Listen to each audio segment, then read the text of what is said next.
There are those who are unwanted because they give too little, like Siwoo, whose charm was a mirage, whose heart was a locked room no one could enter, not for lack of trying, but for lack of a key he himself had lost. He was the kind of man women dreamed of until they realized the dream was hollow, a silhouette of a lover with no substance to hold. And then there are those who are unwanted because they fear they are not enough, like Amani, whose sharp eyes missed nothing, but whose heart whispered doubts no one could silence. She carried her differences like a shadow, always wondering if her light was too dim, her voice too soft, her love too flawed to be worthy. The ache of being seen and still feared abandoned was a wound no armor could heal. They were two sides of the same loneliness, one for what he failed to give, the other for what she feared she could never be. And this is their story. Welcome to Dark Cherry. Please hit the like button and subscribe to the channel. Before we continue, let us know in the comments where you're tuning in from. Now, let's get back to the story. The penthouse was too quiet. Siwoo stood by the floor-to-ceiling windows, the city below a glittering, indifferent beast. He swirled the amber liquid in his glass, watching the ice clink against the crystal like a metronome counting down the seconds of another empty evening. The party had ended hours ago, but the scent of perfume and pretense still clung to the air. His guests, if you could call them that, had all performed their roles flawlessly, the laughter, the flattery, the careful, calculated touches. They were all the same. Beautiful, polished, and utterly forgettable. Except for her. She moved through the room like a shadow, her steps silent on the marble. Amani, the new maid. She wasn't supposed to be there at this hour, but then again, Siwoo had never been one to follow rules. He had hired her on a whim, drawn to the quiet way she carried herself during the interview, no fawning, no forced smiles, just a steady gaze and hands that didn't tremble when he asked if she could handle the work. Now she was clearing the last of the glasses, her back to him. She wore the same black uniform as the others, but on her it looked different. Less like a costume, more like armor. Then it happened. The tray slipped. A glass teetered, then fell, shattering against the floor. Siwoo expected the usual, a gasp, a flurry of apologies, the rushed attempt to hide the mistake. But Amani didn't flinch. She set the tray down with deliberate care, as if the broken glass were nothing more than a minor inconvenience. Then she knelt. Not in haste. Not in fear. But with a kind of quiet dignity that made Siwoo's chest tighten. He watched as she gathered the shards, her fingers deft, her expression unreadable. When she finally looked up, their eyes met. And for the first time in years, Siwoo felt something unfamiliar coil in his stomach. Shame. Not for her. For himself. Because he realized, in that moment, that he had been staring. And worse, he couldn't look away. Amani's hands didn't ache as she picked up the last piece of glass, but her pulse did. She had felt his gaze before she turned around. A weight, heavy and warm, pressing against the back of her neck. She had told herself it was her imagination. Men like Siwoo didn't look at women like her. Not really. Not the way that made her skin prickle, her breath catch. But when she looked up, she saw it in his eyes, something raw, something almost like hunger. And then, just as quickly, it was gone. His expression shuddered, cold and distant once more. She dropped her gaze, focusing on the broken glass. You're imagining things, she told herself. He's just your employer. Nothing more. But as she stood, dusting her hands on her apron, she couldn't shake the feeling that something had shifted. That for the first time since she'd stepped into this world of marble and money, someone had seen her. And that terrified her more than any judgment ever could. Siwoo. The studio was the only place where the noise in his head quieted. Siwoo stood in the center of the room, surrounded by half-finished sketches pinned to the walls, faces he'd captured in moments of raw, unguarded emotion. Models, strangers, lovers. None of them had ever stayed. None of them had ever seen him, not really. He traced a finger over the charcoal lines of a woman's profile, her lips parted as if about to speak. Lena. His last serious relationship. Or what he'd thought was serious, until she'd laughed at his silence and called it weakness. You're like a statue, Siwoo. Beautiful, but cold. What's the point of loving someone who won't love you back? The memory coiled in his chest, tight and bitter. He had been 30 then, old enough to know better, young enough to believe love was something you could earn. He had tried in his own way. Bought her gifts, taken her to galleries, listened to her talk about her dreams. But when she'd asked him about his, he'd frozen. What was he supposed to say? That he feared the emptiness inside him was all there was? That he didn't know how to be what she needed? Lena had left a week later. Not with anger, but with pity. And that had been worse. Siwoo crushed the charcoal in his fist, smudging the paper. He hadn't let anyone close since. Until her. Amani. He didn't understand it. She was nothing like the women he usually surrounded himself with, no polished edges, no practiced smiles. Just quiet. And yet, when she was in the room, the weight on his chest eased, just a little. It unnerved him. Amani. The orphanage had taught her how to disappear. Amani scrubbed at the stain on the counter, her movements methodical. The penthouse kitchen was so large it could have housed her entire childhood orphanage, but she knew better than to be intimidated. She'd learned early that survival meant making yourself small, unnoticeable. The other girls had been louder, prettier, better at charming the visitors who came to adopt. Amani had been the one who fixed their dresses, braided their hair, and faded into the background. Until the day she couldn't. She paused, the sponge still in her hand. The memory rose unbidden. The fire in the orphanage kitchen, the smoke, the screams. She'd been 12. The cook had left a pot unattended, and by the time Amani noticed, the flames were already licking the ceiling. She'd grabbed the fire extinguisher, her hands shaking, and put it out before anyone else even realized what was happening. Afterward, the matron had hugged her, the only time she'd ever been touched with kindness, and whispered, "You saved us, little one." But the other girls had only stared at her with new eyes, as if they were seeing her for the first time. And Amani had hated it. Because for the first time, she wasn't invisible. And being seen had felt more dangerous than the fire. She shook her head, dispelling the memory. That was the past. Here, in this penthouse, she was just the maid. Invisible again. Safe. Or so she thought. The sound of footsteps made her look up. Siwoo stood in the doorway, his expression unreadable. He was wearing one of his usual tailored shirts, the sleeves rolled up to reveal forearms dusted with charcoal. He looked like a man who belonged in a magazine, not a kitchen at midnight. Amani straightened, wiping her hands on her apron. I didn't expect you to be up, sir." Siwoo didn't answer right away. He just watched her, his dark eyes unnervingly still. Then, quietly, he said, "You don't have to call me that." Amani blinked. "Sir." "Siwoo," he corrected. His voice was rough, as if the word had been dragged out of him.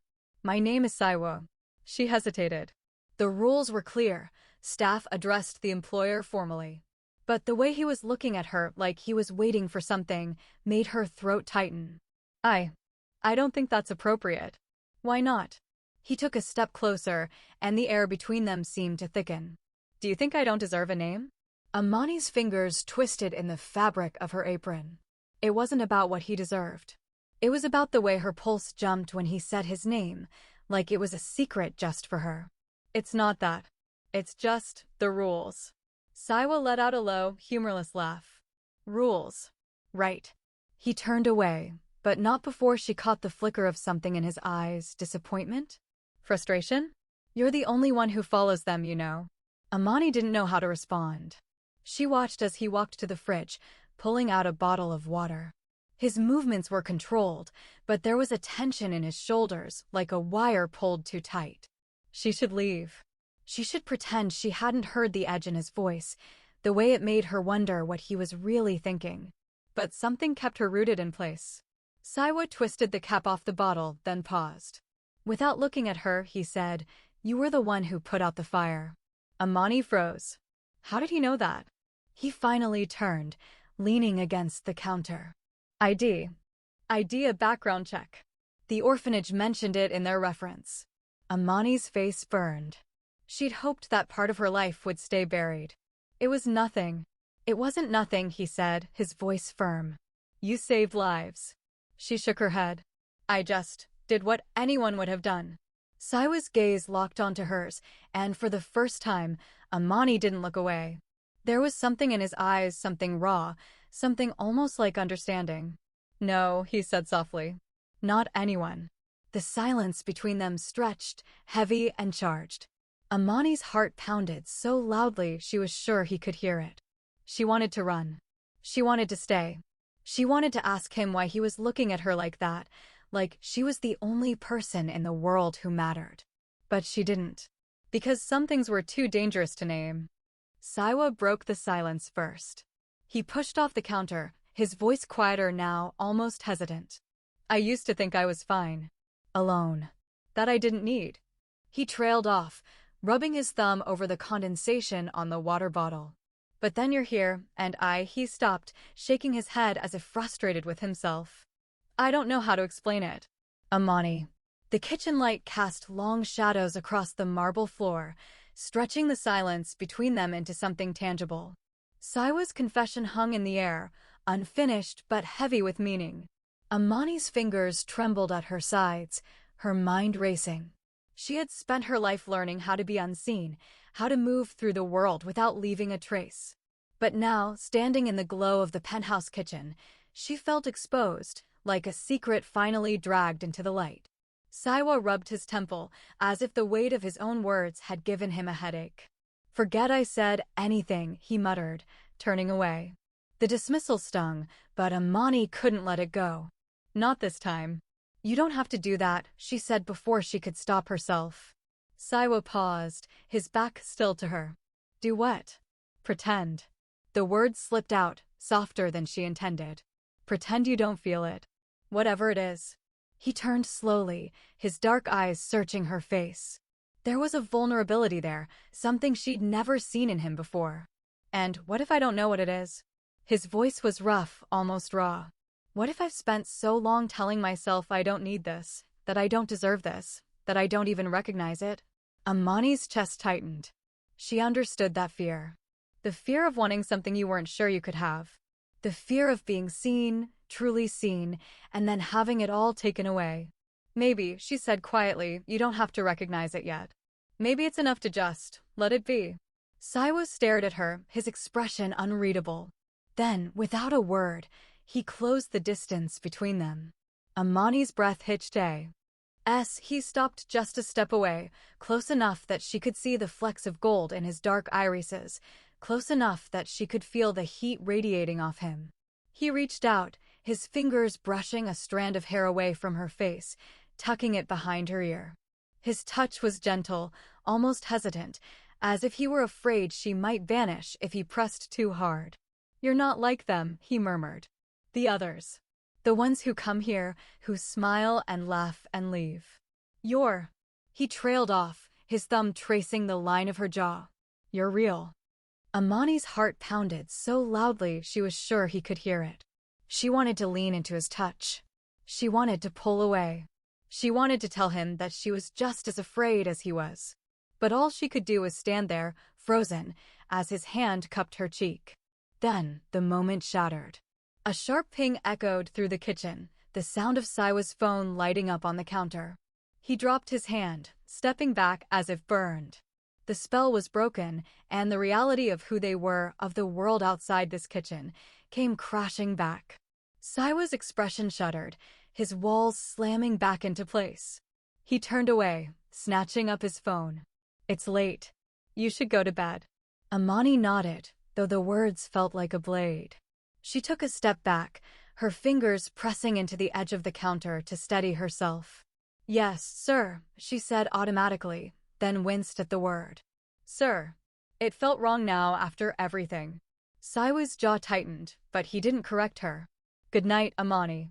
She hesitated, then turned and walked away, her steps slow, her mind spinning. As she reached the doorway, she glanced back. Siwoo was still standing there, his phone forgotten in his hand, his gaze fixed on the spot where she'd been standing. And for the first time, Amani allowed herself to wonder, what if this wasn't a mistake? What if this was the beginning of something? The next morning, the penthouse was a different world. Sunlight streamed through the windows, turning the marble floors into rivers of gold. Amani moved through her duties on autopilot, her mind still caught in the memory of Siwoo's touch, the weight of his words. She had barely slept, tossing and turning as the events of the night replayed in her mind. She was dusting the living room when she heard the front door open. Siwoo's voice, low and clipped, carried from the foyer. He was on the phone, his tone all business. Amani's fingers stilled on the shelf. She shouldn't eavesdrop. But she couldn't help it. Told you. I don't care about the deadline. If the design isn't right, it isn't right. A pause. Then, sharper, no, I don't want to discuss it. Just fix it. Amani's chest tightened. This was the Siwoo the world knew. Cold. Unyielding. The man from last night, the one who had looked at her like she was the only thing that mattered, felt like a dream. She turned back to her work, her movements mechanical. Maybe it had been a dream. Maybe she'd imagined the way he'd touched her, the way he'd... Good morning. Amani spun around, nearly knocking over the vase she'd been dusting. Siwoo stood in the doorway, his hands in his pockets, his expression unreadable. He was dressed in a crisp black shirt and tailored trousers, every inch the untouchable man she'd first met. Good morning, sir, she said, her voice steadier than she felt. Siwoo's gaze flicked over her, lingering for a fraction of a second on her face. Then he nodded. The study needs to be cleaned. Anne. He hesitated, as if searching for the right words. I'd like you to bring me coffee. Black. No sugar. Amani's stomach twisted. Was this his way of pretending nothing had happened? Or was he testing her? She nodded, keeping her expression neutral. Of course. As she turned to leave, his voice stopped her. Amani. She froze. Last night. He rubbed the back of his neck, a gesture so uncharacteristically uncertain that it made her heart ache. I shouldn't have.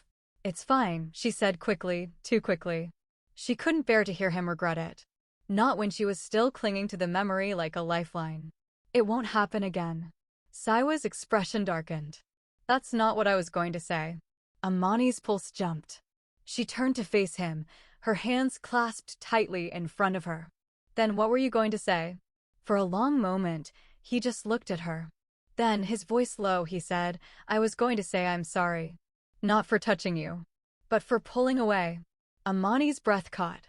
The air between them crackled, charged with something neither of them could name. Siwoo exhaled sharply, then straightened, his mask sliding back into place.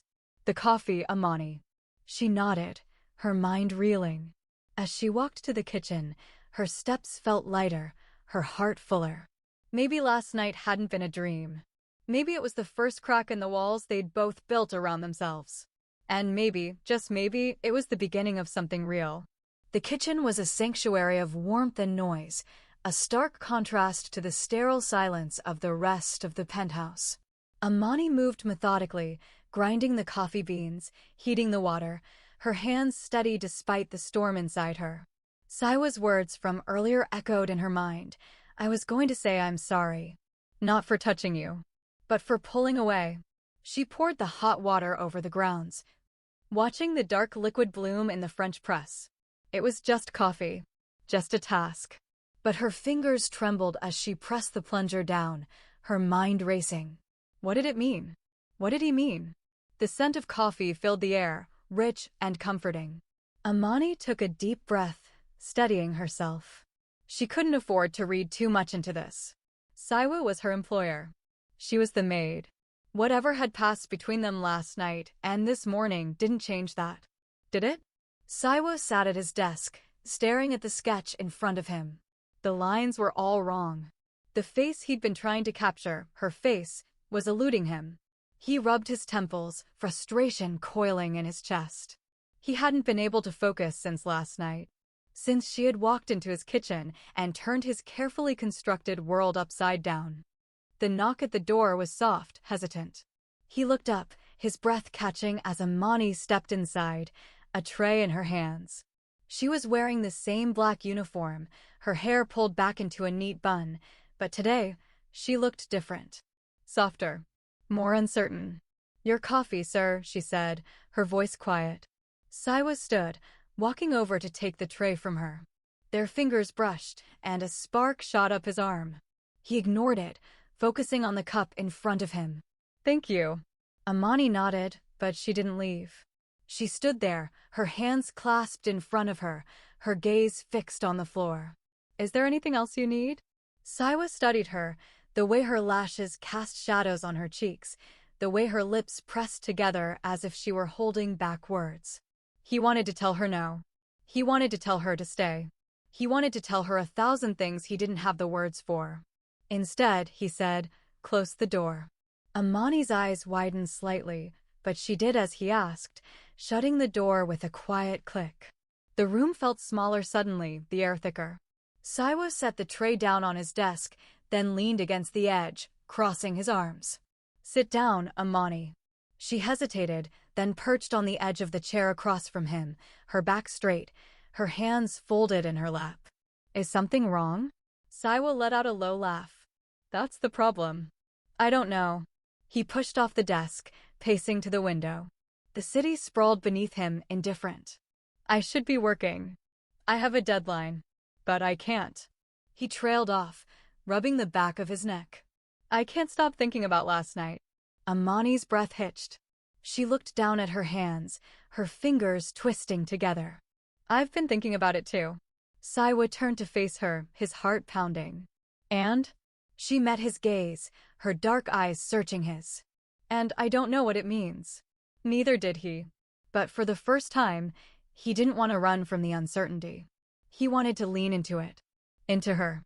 He crossed the RO.M in 2 strides, stopping in front of her chair. Amani looked up at him, her lips parted slightly, her breath coming faster. Siwoo reached out, his fingers brushing her cheek. She didn't pull away. "You're not like them," he said again, his voice rough. "The others. The ones who come here, who smile and laugh and leave. You see me. Really see me. And I." He swallowed, his thumb tracing the line of her jaw. "I don't know how to handle that." Amani's hands came up, her fingers curling around his wrist. Her touch was warm, grounding. "You don't have to handle it alone." Siwoo's chest tightened. He wanted to believe her. Wanted to let himself fall into the promise of her words. But the fear was still there, gnawing at him. "What if I'm not enough? What if I can't give you what you need?" Amani's expression softened. She stood, her hand sliding up to cup his cheek. "What if you're exactly what I need? What if this," she gestured between them, "is enough?" Siwoo's breath caught. He leaned into her touch, his eyes slipping closed. For the first time in years, he felt like he could breathe. Like he could be. And then, he kissed her. It was soft, hesitant. A question more than a demand. Amani froze for a moment, then melted into him, her hands sliding up to tangle in his hair. The kiss deepened, and Siwoo's arms wrapped around her, pulling her close. She fit against him perfectly, like she was made for him.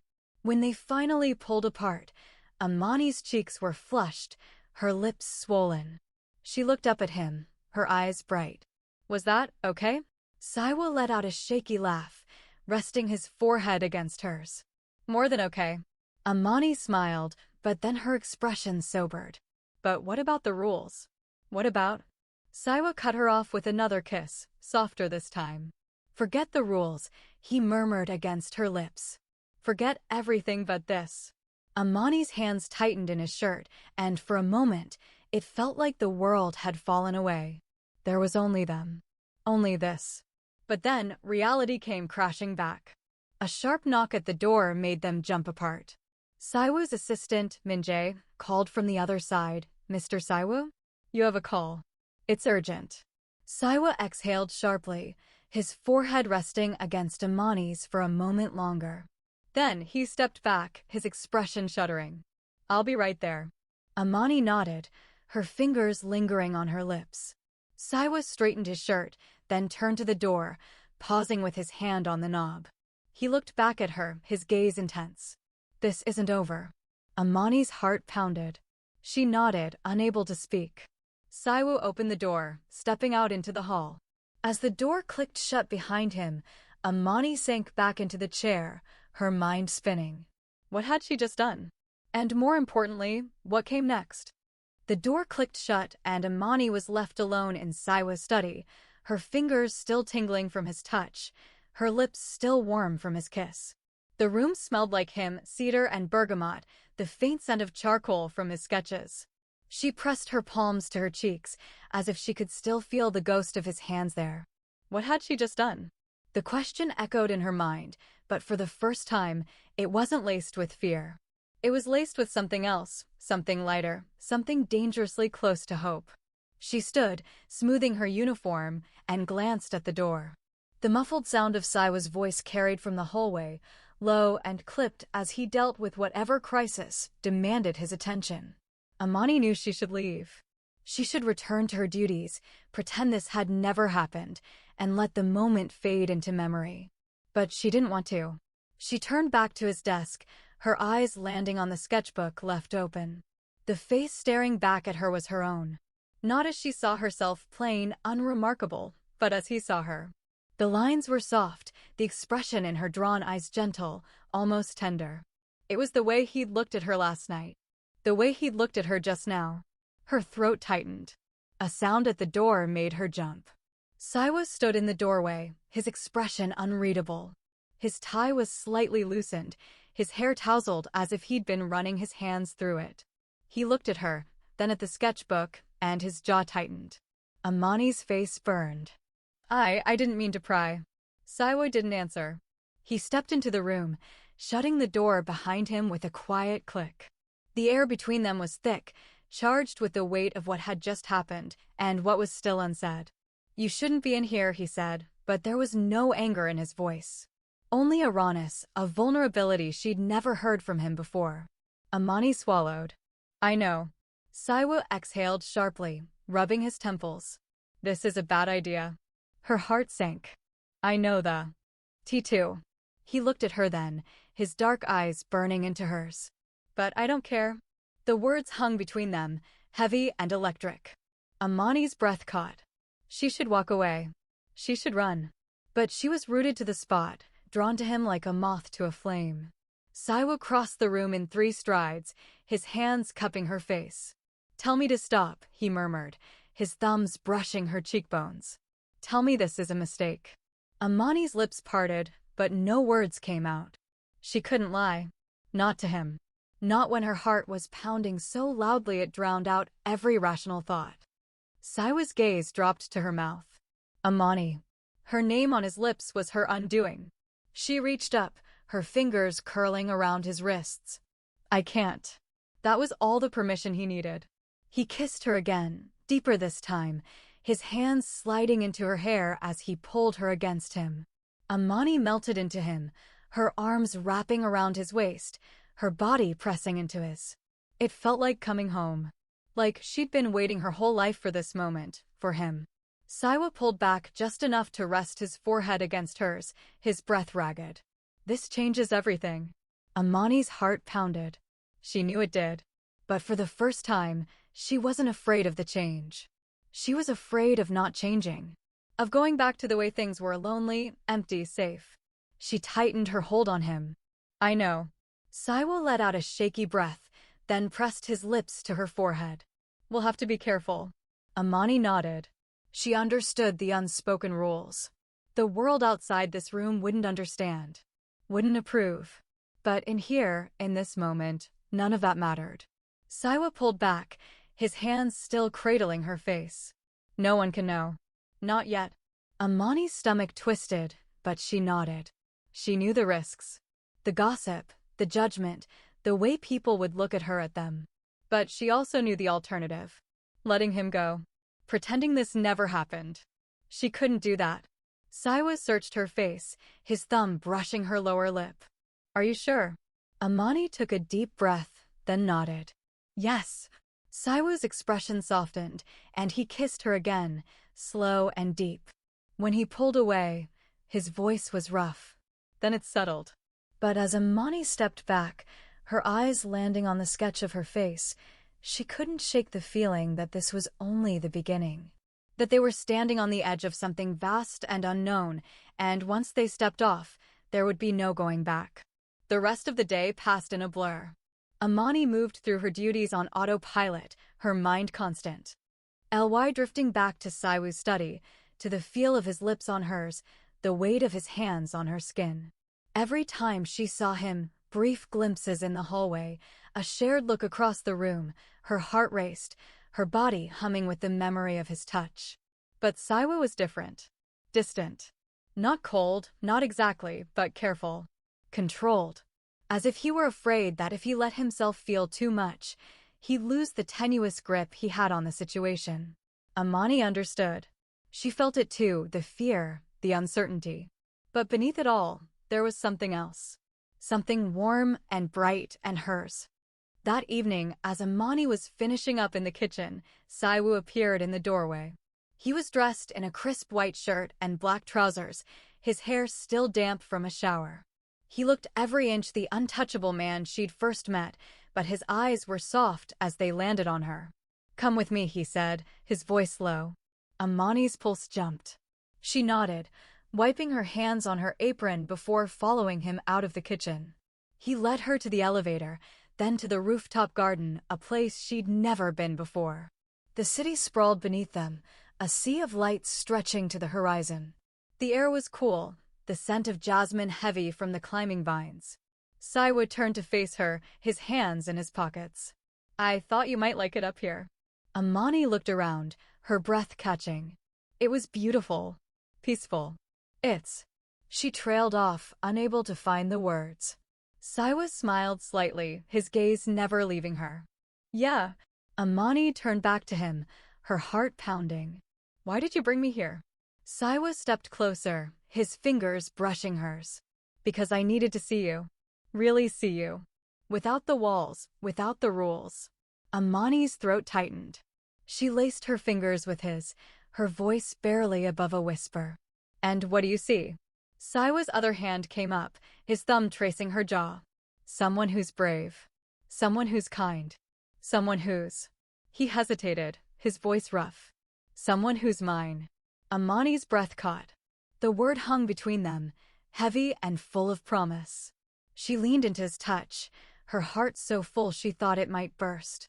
Siwoo's hand slid to the back of her neck, pulling her closer. "Tell me to stop, Amani. Because if you don't, I won't be able to." Amani's lips parted, but no words came out. She didn't want to stop. Not when she was finally starting to believe that maybe, just maybe, she deserved this. Deserved him. So instead of speaking, she closed the distance between them, pressing her lips to his. Siwoo groaned, his arms wrapping Arrow. Yuendi her as he deepened the kiss. The city lights blurred around them, the world narrowing to just this, just them. And as Amani melted into him, she knew. She was falling. And for the first time in her life, she wasn't afraid of the landing. The rooftop garden was a world away from the penthouse below. The city hummed beneath them, a distant symphony of life and light, but up here, there was only the rustle of the wind through the jasmine vines and the steady rhythm of their breathing. Amani's head rested against Siwoo's chest, his heartbeat a steady drum beneath her ear. She could have stayed like this forever, suspended in the quiet, in the warmth of his arms, in the unspoken promise of more. But reality had a way of creeping in. Siwoo's phone buzzed in his pocket, a sharp, insistent sound that shattered the peace. He stiffened, his fingers tightening around her for a fraction of a second before he pulled away. The loss of his warmth was immediate, a chill seeping into the space where he'd been.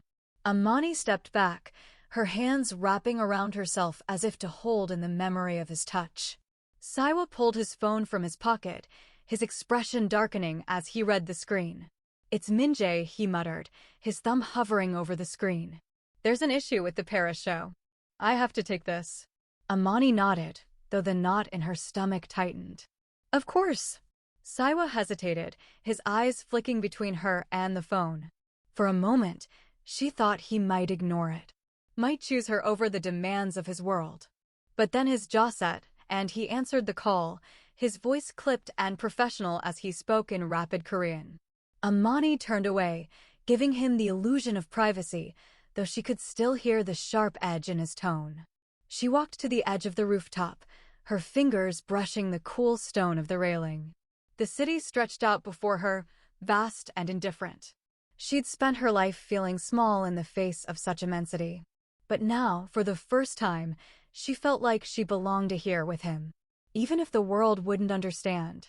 Siwoo ended the call with a sharp, "I'll handle it." He pocketed his phone, his shoulders tense, his expression stormy. Amani turned back to him, her heart sinking at the distance that had already settled between them. "Everything okay?" she asked, though she already knew the answer. Siwoo ran a hand through his hair, his frustration palpable. "No." The lead model for the Paris show dropped out last minute. Some scandal with a rival designer. He let out a bitter laugh. Typical. Amani bit her lip. She knew what this meant. Knew the pressure he was under, the expectations that weighed on him. But she also knew what it meant for them. For whatever fragile, new thing was growing between them.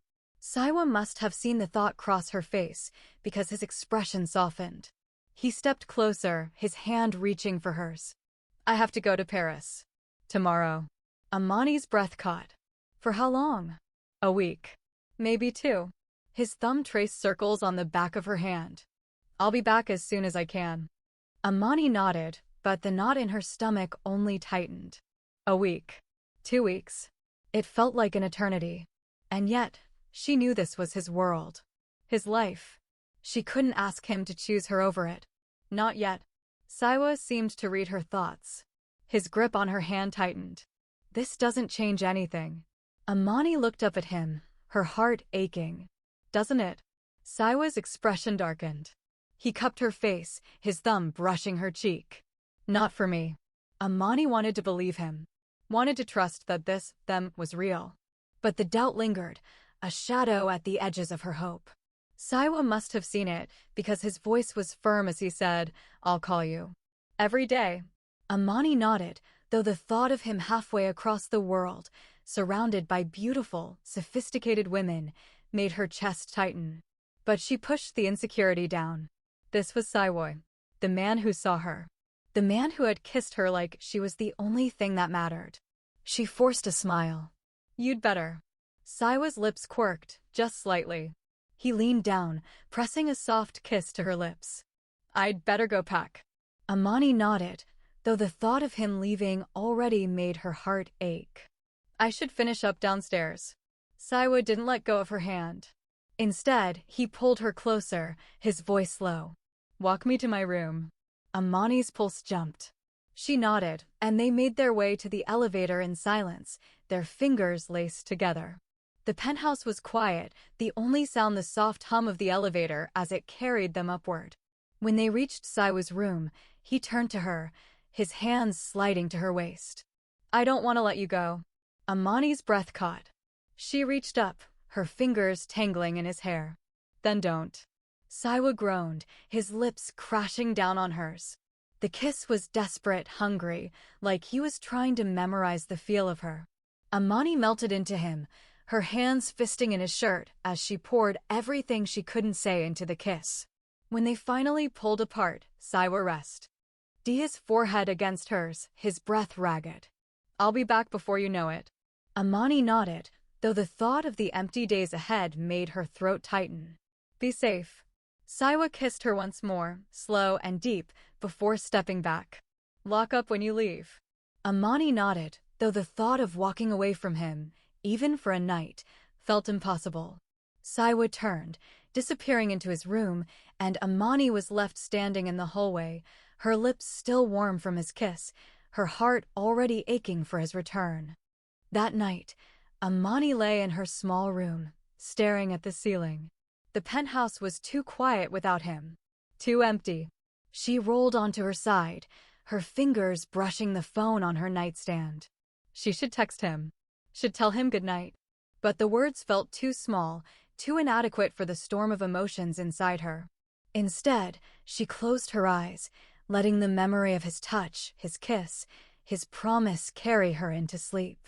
But as she drifted off, one thought lingered, a whisper of doubt in the back of her mind. What if he doesn't come back? Paris, Day 3. Siwoo's hotel suite overlooked the Seine, the river a dark ribbon winding through the city of lights. He should have been working. The Paris show was in 4 days, and the new model Leah, a striking Frenchwoman with a sharp tongue and sharper cheekbones, was already causing problems. She'd arrived late to the fitting, then complained about the fabric, the design, the lighting. Siwoo had bit back a retort, his patience wearing thin. But his mind wasn't on Leah, or the show, or even the half-empty glass of whiskey in his hand. It was on her. Amani. He pulled his phone from his pocket, the screen lighting up with the time, 11:47 p.m. In Seoul, it would be early morning. She'd be up by now, moving quietly through the penthouse, her steps light, her presence a ghost in the halls. He imagined her hands, steady and sure, as she polished the already gleaming surfaces, her dark eyes flicking to the door every time she heard a noise, half expecting, half hoping it would be him. He should call her. He had called her. Every day, like he'd promised. But the conversations were stilted, strained. There was too much unsaid between them, too much distance, both physical and emotional. He'd tell her about the fittings, the meetings, the endless parade of faces that blurred together. She'd tell him about the penthouse, the weather, the way the jasmine on the rooftop was starting to bloom. Small things. Safe things. But never the one thing that mattered. I miss you. The words lodged in his throat every time he dialed her number. He was a man who prided himself on his control, his precision. But with Amani, he felt like a boy again, clumsy, uncertain, afraid of saying the wrong thing and breaking the fragile thing between them. His phone buzzed in his hand. A text from Minjae. Leah wants to discuss the finale look. Again. She's in the lobby. Siwoo exhaled sharply, tossing the phone onto the couch. He rubbed his temples, the beginnings of a headache throbbing behind his eyes. He should go down there. Smooth things over. Be the professional, the artist, the man who didn't let personal distractions derail his work. But the thought of facing Leah's sharp eyes, her knowing smirks, made his skin crawl. Will distance test their relationship, or will it help them realize the depth of their feelings? Is Siwoo making the right choice by hiding their relationship from the world? Let me know your thoughts in the comments. Stay tuned, the second part is coming soon. If you enjoyed the video, don't forget to like and subscribe. See you soon for the next one.